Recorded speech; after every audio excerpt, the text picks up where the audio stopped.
Hey guys, welcome back to the Sports Card of the Day channel. I'm Todd. This is going to be episode 13. It's going to be a different kind of episode.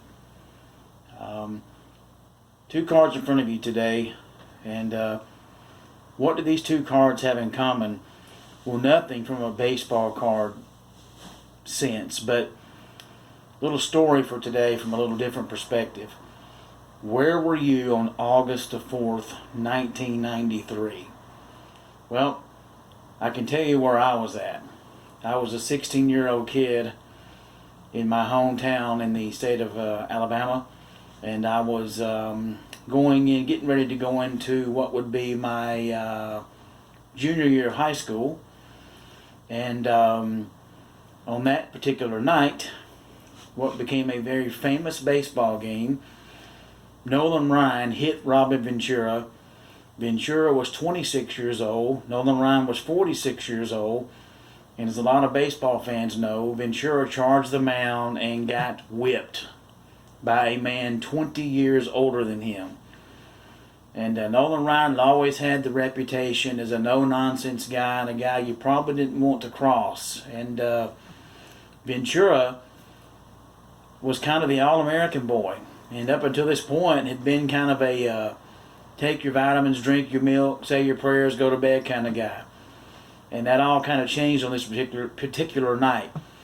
But I want to give you a little bit of a different perspective that you may not have heard other than what's been spouted out over the years and repetitive stories. At this particular game that night was the current USA baseball team. And one particular guy that went on to become a major league star, whose name I'll reveal in a moment, had met Robin Ventura before the game and was in awe of how, quote, such a good role model and what a good citizen Ventura appeared to be. Once again, that all-American boy image. And the whole USA baseball team would meet Ventura before the game. It's important to know this. The White Sox and Rangers were not getting along at this time.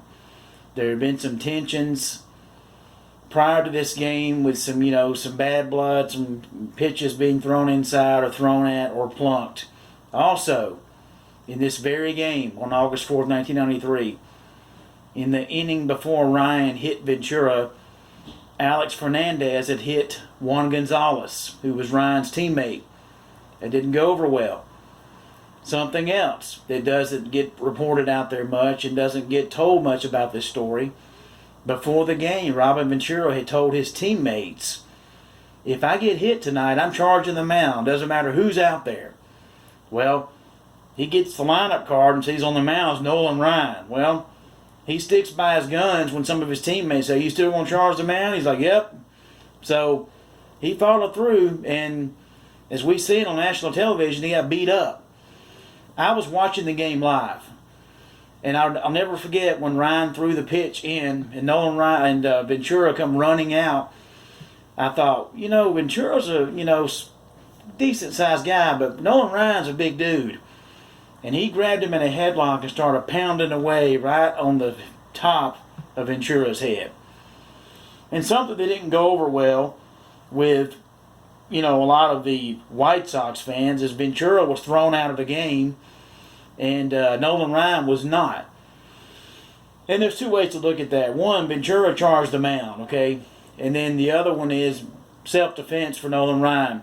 Well, the other side of it is Ryan threw the ball at him intentionally. You can't prove that. However, Ryan was protecting his teammate, Juan Gonzalez. Fascinating story. Robin Ventura had a very famous quote. A couple years later, he said, there had to have been 500,000 people in the stands that night because everybody I've ever talked to was at that game. I thought that was funny. The official attendance was 32,312 people. And it was a monumental moment in baseball history. What was just a regular season game that didn't really have a lot of, playoff implications behind it really at the time, turned into one of the most memorable moments in baseball history. And there have been a lot of baseball brawls in the game's history. I think we know that. But this one is one of the most famous because it was so one-sided. And because there was a 20-year gap in the age of the two guys fighting. And it goes back to, like I said earlier, Ryan had that reputation, good old boy from Texas, he was big, and you just didn't cross those kind of guys. And Ventura found out the hard way, and because he got leveled. It looked like Ryan was doing some WWE headlock, pounding away on him there right away. And Ventura never got any kind of offense in. He just got embarrassed on national television.